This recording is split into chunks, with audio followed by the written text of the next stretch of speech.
So I'm in my room, right? And I'm polishing my knob on the door. Like the actual knob. The round thing. And I'm like, yeah, I'm gonna make this thing shine. I'm gonna polish the crap out of it. Because it's my door. And I want it to look cool. So I'm rubbing it and twisting it and really going at it.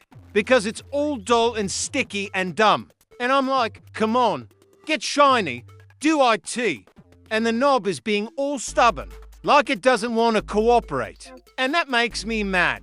So I start polishing it even harder. Like, way harder than you're supposed to. And then my hand slips. Like whoop!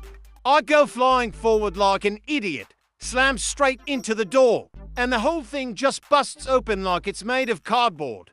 And I'm yelling, damn it. I was polishing you. You're not supposed to break. Now I'm on the floor. The door's hanging sideways. The knob is still in my hand. And I'm just staring at it like, you stupid knob. You totally betrayed me. And the door is all crooked. Like it's laughing at me or something.